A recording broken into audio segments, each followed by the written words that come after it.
नमस्कार। Enlighten classes लेकर आया है आपके लिए फिर से एक very important political science chapter. नमस्कार। और आज का चैप्टर वाकई बहुत ज़रूरी है, न सिर्फ एग्जाम्स के लिए बल्कि भारत को समझने के लिए भी। बिल्कुल। आज हम क्लास 10 का एक बहुत ही महत्वपूर्ण और मैं कहूँगी दिलचस्प अध्याय शुरू करने जा रहे हैं, जिसका नाम है फेडरलिज्म।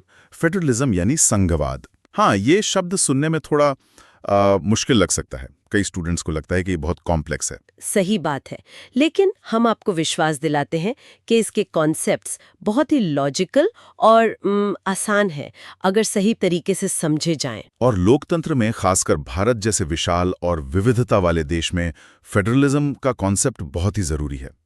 ये हमें समझाता है कि देश में सरकार कैसे काम करती है और कैसे अलग अलग स्तरों पर शक्तियों का बंटवारा होता है ताकि देश सुचारू रूप से चल सके। और बोर्ड एग्जाम्स के नजरिए से भी ये चैप्टर बहुत महत्वपूर्ण है। इसमें से डेफिनेशंस, केस स्टडीज और लॉन्ग आंसर क्वेश्चंस तो आते ही आते हैं। हाँ, जरूर आते हैं। हम हर टॉपिक को बहुत धीरे धीरे और उदाहरणों के साथ समझेंगे ताकि आपको हर कॉन्सेप्ट क्रिस्टल क्लियर हो जाए और आप एग्जाम में पूरे कॉन्फिडेंस के साथ आंसर लिख सकें। तो चलिए शुरू करते हैं। चलिए। तो सर, सबसे पहला सवाल यही है कि what makes India a federal country, यानी कौन सी बातें भारत को एक संघीय देश बनाती हैं? ये सबसे बुनियादी सवाल है। देखिए, इसकी पहली लाइन में इसका जवाब छुपा है। India has a division of powers between different levels of government. मतलब भारत में सरकार के विभिन्न स्तरों के बीच शक्तियों का एक स्पष्ट विभाजन है। बिल्कुल। ये तय है कि कौन से काम केंद्र सरकार करेगी और कौन से काम राज्य सरकारें करेंगी। यही फेडरलिज्म का मूल आधार है। जैसे स्कूल में होता है, प्रिंसिपल, वाइस प्रिंसिपल और टीचर्स सबके काम बटे होते हैं। क्या बात है, बहुत अच्छा उदाहरण है। बिल्कुल वैसे ही देश को चलाने के लिए सरकार के स्तरों में काम बटे होते हैं। अब इसमें पहला बिंदु देखते हैं, India as a union of states. भारत को राज्यों का संघ कहा जाता है। हाँ, इसका मतलब है कि भारत विभिन्न राज्यों से मिलकर बना है। अगर आप नक्शे में देखें तो समझ आएगा कि कैसे केंद्र यानी सेंटर से शक्तियां राज्यों स्टेट्स में जाती हैं। यहीं पर एक बहुत जरूरी सवाल आता है जो अक्सर एग्जाम्स में पूछा जाता है। हाँ बिल्कुल, यहाँ एक बहुत महत्वपूर्ण 1 मार्क का क्वेश्चन बनता है कि भारत फेडरेशन ऑफ स्टेट्स है या यूनियन ऑफ स्टेट्स। और इसका सही जवाब है यूनियन ऑफ स्टेट्स। करेक्ट। इसका मतलब ये है कि भारत के राज्य किसी आपसी समझौते का परिणाम नहीं है, और सबसे जरूरी बात, किसी भी राज्य को देश से अलग होने का अधिकार नहीं है। यह एक अटूट संघ है। अच्छा, इसी से जुड़ा दूसरा बिंदु है why the word federal is not used. ये तो बहुत ही रोचक बात है कि भारतीय संविधान में कहीं भी फेडरल शब्द का इस्तेमाल ही नहीं किया गया है। हाँ, ये बहुतों को सरप्राइज करता है। हमारे संविधान का आर्टिकल 1 क्या कहता है? वो कहता है India that is Bharat shall be a union of states. बस, इसमें लिखा है यूनियन ऑफ स्टेट्स। फेडरल शब्द का प्रयोग जानबूझकर नहीं किया गया, क्योंकि भारतीय मॉडल में केंद्र सरकार को राज्यों की तुलना में ज्यादा शक्तिशाली बनाया गया है। एक स्ट्रॉन्ग सेंटर है। और ऐसा क्यों किया गया? ऐसा देश की एकता और अखंडता यूनिटी ऑफ नेशन को बनाए रखने के लिए किया गया था। बंटवारे के बाद हमारे संविधान निर्माताओं को यह डर था कि ज्यादा शक्तियां देने से राज्य अलग होने की मांग न करने लगे। समझ गए। तो तीसरा बिंदु है 2 टियर सिस्टम। हाँ, शुरुआत में भारतीय संघवाद में सरकार की 2 स्तरीय व्यवस्था थी। एक सेंट्रल गवर्नमेंट यानी केंद्र सरकार जो पूरे देश के लिए थी, और दूसरी स्टेट गवर्नमेंट्स जो अपने अपने राज्यों के लिए थीं। बिल्कुल। और ये फेडरलिज्म की एक बुनियादी विशेषता है। लेकिन आज तो ऐसा नहीं है, आज तो एक तीसरा स्तर भी है। एग्जैक्टली। और वही हमारा चौथा बिंदु, addition of 3rd tier letter. बाद में सरकार का एक तीसरा स्तर भी जोड़ा गया, सेंटर और स्टेट के नीचे पंचायत और म्यूनिसिपैलिटी। ये 1992 में जोड़ा गया था, है ना? बिल्कुल। Added in 1992, strengthened democracy. 1992 में संविधान में संशोधन करके ये तीसरा स्तर यानी स्थानीय सरकार, लोकल गवर्नमेंट को जोड़ा गया। इसमें गांवों के लिए पंचायतें और शहरों के लिए नगर पालिकाएं शामिल हैं। हाँ, और ऐसा इसलिए किया गया ताकि लोकतंत्र को जमीनी स्तर पर ग्रास रूट्स लेवल पर और मजबूत किया जा सके और आम लोगों की शासन में भागीदारी बढ़ सके। तो कुल मिलाकर भले ही हमारे संविधान में फेडरल शब्द न हो, भारत की शासन प्रणाली पूरी तरह से संघीय है। बिल्कुल सही। Though the word federal is not used, India follows a federal system, क्योंकि यहाँ शक्तियों का विभाजन है, एक से ज्यादा स्तर की सरकारें हैं और एक लिखित संविधान है जो इन शक्तियों की गारंटी देता है। ठीक है। तो अब जब हमने ये समझ लिया है कि शक्तियों का बंटवारा है, तो अगला सवाल ये है कि ये बंटवारा असल में किया कैसे गया है। बहुत अच्छा सवाल। और यही हमारा अगला विषय है, कॉन्स्टिट्यूशनल डिवीजन ऑफ पावर्स, यानी शक्तियों का संवैधानिक विभाजन। इसकी पहली पंक्ति है, the constitution clearly divides powers between union and state governments. इसका मतलब है कि हमारे संविधान में बिल्कुल साफ-साफ, मतलब ब्लैक एंड व्हाइट में लिखा हुआ है कि केंद्र सरकार और राज्य सरकारों के पास कौन-कौन सी शक्तियां होंगी। ये लिखित रूप में है ताकि दोनों के बीच कोई भ्रम या टकराव ना हो। इसके लिए 3 सूचियां या लिस्ट्स बनाई गई हैं। पहली है यूनियन लिस्ट। हाँ, यूनियन लिस्ट। इसमें वे विषय आते हैं जो राष्ट्रीय महत्व यानी नेशनल इंपॉर्टेंस के हैं। इन विषयों पर कानून बनाने का अधिकार सिर्फ और सिर्फ केंद्र सरकार मतलब यूनियन गवर्नमेंट के पास होता है। जैसे कि examples, defence, foreign affairs, banking. अब आप खुद सोचिए, देश की रक्षा मतलब डिफेंस, दूसरे देशों से संबंध यानी फॉरेन अफेयर्स, और मुद्रा और बैंकिंग, ये सब मामले पूरे देश के लिए एक जैसे होने चाहिए? हाँ, ऐसा तो नहीं हो सकता कि पंजाब की अपनी सेना हो और केरल की अपनी अलग मुद्रा। बिल्कुल नहीं हो सकता। इसीलिए ये विषय यूनियन लिस्ट में है। ठीक है। दूसरी लिस्ट है स्टेट लिस्ट। स्टेट लिस्ट में वे विषय आते हैं जो स्थानीय या राज्य के महत्व मतलब स्टेट इंपॉर्टेंस के होते हैं। इन पर कानून बनाने का अधिकार राज्य सरकारों यानी स्टेट गवर्नमेंट्स के पास होता है। इसके उदाहरण है? Examples, police, agriculture, trade. सही। अब देखिए, हर राज्य की पुलिस व्यवस्था अलग होती है, कृषि संबंधी जरूरतें अलग होती हैं, व्यापार के तरीके अलग हो सकते हैं। उत्तर प्रदेश की कृषि समस्याएं तमिलनाडु से बहुत अलग होंगी। हाँ, ये तो है। इसलिए इन विषयों को राज्य सरकारों को दिया गया है ताकि वे अपनी स्थानीय जरूरतों के हिसाब से कानून बना सकें। और फिर आती है तीसरी लिस्ट जो थोड़ी सी कंफ्यूजिंग हो सकती है, कॉन्करेंट लिस्ट। कॉन्करेंट लिस्ट यानी समवर्ती सूची। इसमें वो विषय आते हैं जो साझा हित मतलब कॉमन इंटरेस्ट के होते हैं, यानी जिन पर केंद्र और राज्य दोनों का हित जुड़ा होता है। जैसे कि examples, education, forests, marriage laws. हाँ, शिक्षा, वन, विवाह, इन जैसे विषयों पर केंद्र और राज्य सरकारें दोनों ही कानून बना सकती हैं। पर सर, यहीं पर एक बहुत बड़ा सवाल उठता है जो बोर्ड एग्जाम में भी पूछा जा सकता है। बिल्कुल, बहुत महत्वपूर्ण सवाल है। अगर एक ही विषय पर, मान लीजिए शिक्षा पर, केंद्र और राज्य दोनों कानून बना दे तो किसका कानून माना जाएगा? बेहतरीन सवाल, और इसका जवाब है ऐसी स्थिति में केंद्र सरकार द्वारा बनाया गया कानून ही मान्य होगा। The law made by the union government will prevail.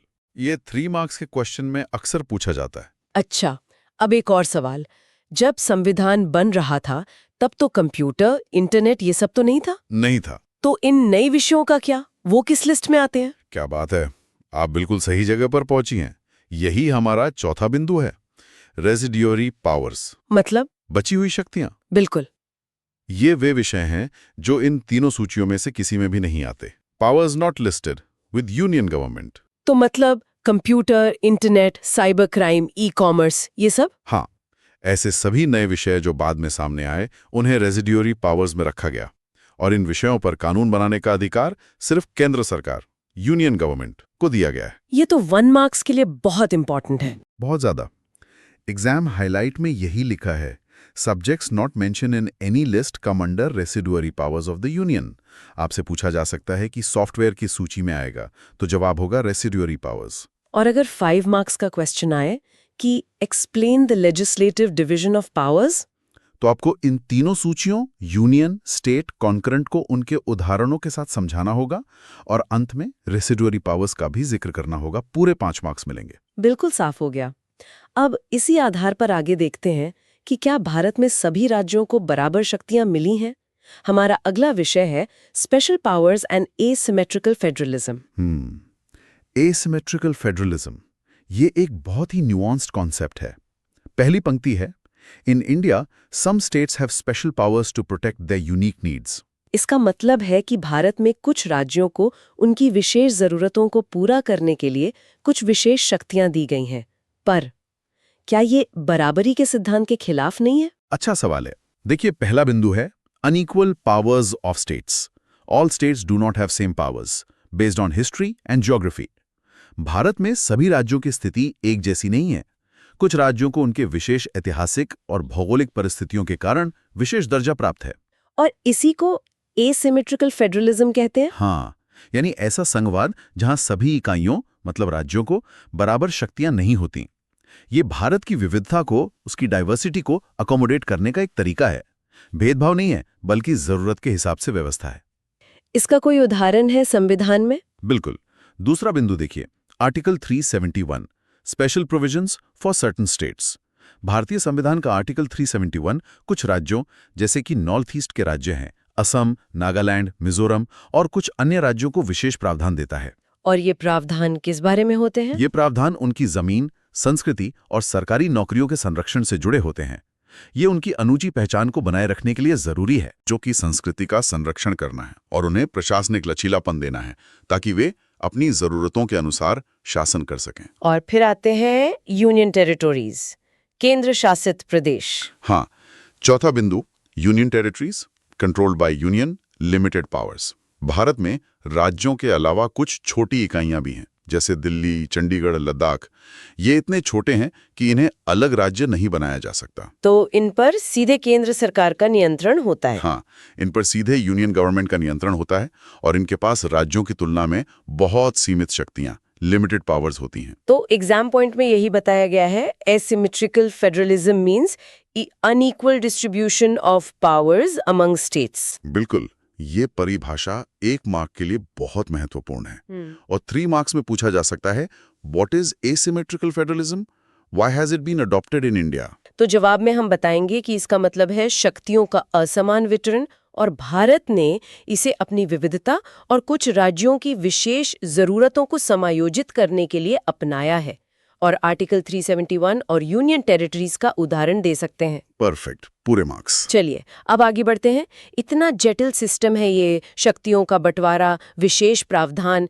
इस पूरे सिस्टम को सही से चलाने के लिए कोई अंपायर या रेफरी भी तो होना चाहिए। बिल्कुल होना चाहिए, और यही फेडरलिज्म को सफल बनाने वाले 2 सबसे महत्वपूर्ण स्तंभ हैं।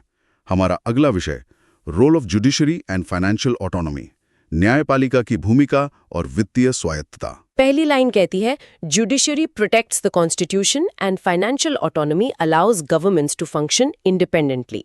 इसका सार यही है कि एक सफल संघीय व्यवस्था के लिए 2 चीजें बहुत जरूरी हैं। एक स्वतंत्र न्यायपालिका जो संविधान की रक्षा करे, और दूसरा वित्तीय स्वायत्तता, ताकि सरकारें अपना काम करने के लिए किसी पर निर्भर ना रहें। तो पहला स्तंभ है judiciary, judiciary as guardian of the constitution. हाँ, भारत में सुप्रीम कोर्ट और हाई कोर्ट्स संविधान के संरक्षक मतलब गार्डियन के रूप में काम करते हैं। Supreme court and high courts protect the constitution. इसका क्या मतलब हुआ संरक्षक? इसका मतलब है कि अगर केंद्र और राज्य सरकार के बीच शक्तियों के बंटवारे को लेकर कोई भी विवाद होता है, तो न्यायपालिका ये सुनिश्चित करती है कि संविधान में जो लिखा है उसका पालन हो। वो संविधान की व्याख्या करती है। अच्छा, तो जुडिशरी विवादों को सुलझाती भी है, डिस्प्यूट रेजोल्यूशन, सेंटर स्टेट। हाँ, रिजॉल्व सेंटर स्टेट डिस्प्यूट्स। न्यायपालिका केंद्र और राज्य सरकारों के बीच होने वाले विवादों का निपटारा करती है। जैसे मान लीजिए किसी नदी के पानी के बंटवारे को लेकर 2 राज्यों में या केंद्र और राज्य में विवाद हो जाए, तो अंतिम फैसला सुप्रीम कोर्ट का होता है। ठीक है, तो ये तो हुआ पहला स्तंभ। अब दूसरे की बात करते हैं, फाइनेंशियल ऑटोनॉमी। फाइनेंशियल ऑटोनॉमी यानी पैसों के मामले में स्वतंत्रता।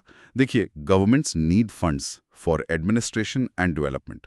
हर सरकार को, चाहे वो केंद्र की हो या राज्य की, अपना प्रशासन चलाने और विकास कार्य करने के लिए धन मतलब फंड्स की आवश्यकता होती है।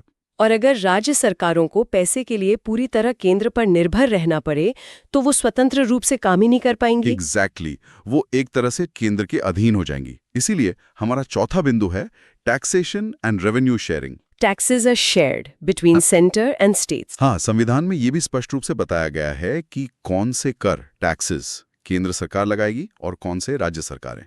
और फिर केंद्र सरकार जो राजस्व, रेवेन्यू इकट्ठा करती है, उसका एक हिस्सा राज्यों के साथ भी साझा किया जाता है, ताकि राज्यों को वित्तीय स्वायत्तता मिले। बिल्कुल, ताकि वो अपने काम के लिए आर्थिक रूप से स्वतंत्र हों। तो एग्जाम पॉइंट यही कहता है, independent judiciary and financial autonomy are essential for successful federalism. और इस पर 5 मार्क्स का क्वेश्चन भी आ सकता है। बिल्कुल आ सकता है।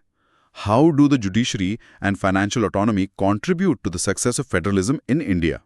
इसके उत्तर में आपको समझाना होगा कि न्यायपालिका कैसे संविधान की रक्षा करके और विवादों को सुलझाकर संतुलन बनाती है, और वित्तीय स्वायत्तता कैसे राज्य सरकारों को स्वतंत्र रूप से कार्य करने में सक्षम बनाती है। बहुत बढ़िया। तो हमने संविधान की बात कर ली, शक्तियों के बंटवारे की बात कर ली, लेकिन सिर्फ नियम बना देना ही तो काफी नहीं होता। बिल्कुल नहीं।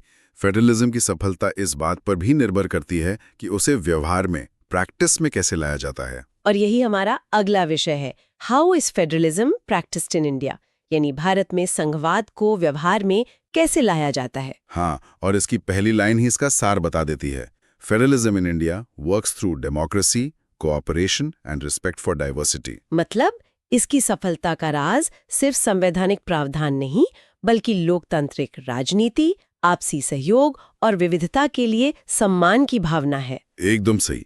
पहला बिंदु है importance of democratic politics. Bharat में लोकतांत्रिक राजनीति का माहौल ही संघवाद की आत्मा है। Elected representatives, free elections, power sharing. जब निष्पक्ष चुनाव, फ्री इलेक्शंस होते हैं और चुने हुए प्रतिनिधि, इलेक्टेड रिप्रेजेंटेटिव्स, सत्ता साझा करते हैं, मतलब पावर शेयरिंग करते हैं, तो फेडरलिज्म की भावना मजबूत होती है। यह सुनिश्चित करता है कि अलग अलग स्तरों पर लोगों की आवाज सुनी जाए। और दूसरा बिंदु है रिस्पेक्ट फॉर डाइवर्सिटी। ये बहुत जरूरी है। भारत जैसा देश जहां इतनी सारी भाषाएं, लैंग्वेजेस, संस्कृतियां, कल्चर्स और क्षेत्र, रीजन्स हैं, वहां संघवाद तभी सफल हो सकता है जब हम इस विविधता का सम्मान करें। ये मानकर चलना कि हम सब अलग होते हुए भी एक हैं। बिल्कुल, यही संघवाद की असली ताकत है। और तीसरा बिंदु इसी बात को और मजबूत करता है, real life functioning beyond the constitution. इसका क्या मतलब है? इसका मतलब है कि संविधान के प्रावधानों के अलावा केंद्र और राज्य सरकारों के बीच आपसी सहयोग, कोऑपरेशन और आपसी विश्वास, म्यूचुअल ट्रस्ट का रिश्ता होना बहुत जरूरी है। जब दोनों सरकारें मिलकर काम करती हैं, तभी देश का विकास होता है और संघवाद सफल होता है। तो मतलब सिर्फ कानून नहीं, बल्कि कानून की भावना भी जरूरी है। Precisely, the spirit of federalism. जैसा कि एग्जाम एप्लीकेशन बॉक्स में कहा गया है, federalism succeeds when governments work together in a democratic spirit. और इसका सबसे बड़ा और सबसे अच्छा उदाहरण है हमारे देश में राज्यों का गठन। हमारा अगला विषय लिंग्विस्टिक स्टेट्स, भाषाई राज्य। हाँ, ये भारत में संघवाद के व्यवहार का एक बहुत बड़ा और महत्वपूर्ण उदाहरण है। पहली पंक्ति है, states in India were reorganised mainly on the basis of language to improve administration. मतलब 1947 में आजादी के बाद भारत में कई नए राज्य बनाए गए और इसका मुख्य आधार भाषा थी। हाँ, ऐसा इसलिए किया गया ताकि प्रशासन बेहतर हो सके और एक भाषा बोलने वाले लोग एक ही राज्य में आ सकें। पहला बिंदु है reorganisation of states after 1947। Many languages, need for reorganisation. आजादी के समय भारत में कई पुरानी प्रांतों की सीमाएं थीं जो अंग्रेजों ने बनाई थी, लेकिन स्वतंत्र भारत में यह महसूस किया गया कि एक जैसी भाषा बोलने वाले लोगों का एक राज्य होना चाहिए। इससे प्रशासनिक सुविधा भी होगी और लोगों की सांस्कृतिक पहचान भी बनी रहेगी। तो दूसरा बिंदु यही है कि language as basis of state formation. हाँ, कॉमन लैंग्वेज, बेटर गवर्नेंस। जब एक राज्य में ज्यादातर लोग एक ही भाषा बोलते हैं, तो सरकार के लिए उन तक अपनी बात पहुंचाना और उनकी समस्याओं को समझना आसान हो जाता है। इससे शासन, गवर्नेंस बेहतर होता है। इसके कुछ उदाहरण हैं आंध्र, महाराष्ट्र, गुजरात। बिल्कुल। भाषा के आधार पर बनने वाला पहला राज्य आंध्र प्रदेश था। बाद में बंबई प्रांत को महाराष्ट्र और गुजरात में विभाजित किया गया। ऐसे कई और उदाहरण हैं। पर सर, क्या हमारे नेताओं को शुरुआत में डर नहीं लगा था कि भाषा के आधार पर राज्य बनाने से देश टूट सकता है? बहुत डर लगा था। और यही हमारा चौथा बिंदु है, impact on national unity and administration. शुरुआत में हमारे नेताओं को डर था कि इससे देश टूट सकता है, लेकिन हुआ तो इसका उल्टा। बिल्कुल उल्टा हुआ। अनुभव ने दिखाया कि इससे विभिन्न भाषाई समूहों के बीच टकराव कम हुए, रिड्यूस्ड कॉन्फ्लिक्ट्स, शासन बेहतर हुआ, बेटर गवर्नेंस, और देश की एकता और मजबूत हुई, स्ट्रेंथेंड यूनिटी। ऐसा क्यों हुआ? क्योंकि लोगों को लगा कि उनकी भाषा और संस्कृति को सम्मान दिया जा रहा है, उन्हें दबाया नहीं जा रहा। इस अपनेपन की भावना ने देश को और जोड़ा। तो हम कह सकते हैं कि formation of linguistic states strengthened Indian democracy. बिल्कुल सही। ये एक बहुत ही महत्वपूर्ण 3 या 5 मार्क्स का क्वेश्चन है। How did the creation of linguistic states strengthen democracy in India? तो इसके उत्तर में हम बताएंगे कि इससे प्रशासन बेहतर हुआ, लोगों की सांस्कृतिक पहचान को मान्यता मिली और इसने देश को तोड़ने के बजाय और ज्यादा एकजुट किया। बिल्कुल सही। तो आज हमने फेडरलिज्म चैप्टर के इन महत्वपूर्ण पहलुओं को समझा। मुझे उम्मीद है कि सभी कॉन्सेप्ट्स अच्छे से समझ आ गए होंगे। हाँ, और मैं सभी स्टूडेंट से कहूंगा कि आप इन सभी पॉइंट्स को अपनी नोटबुक में जरूर लिखें और बोर्ड एग्जाम के नजरिए से इनकी तैयारी करें। अगर आपको वीडियो अच्छा लगा हो तो वीडियो को लाइक, चैनल को सब्सक्राइब और अपने दोस्तों के साथ शेयर करें।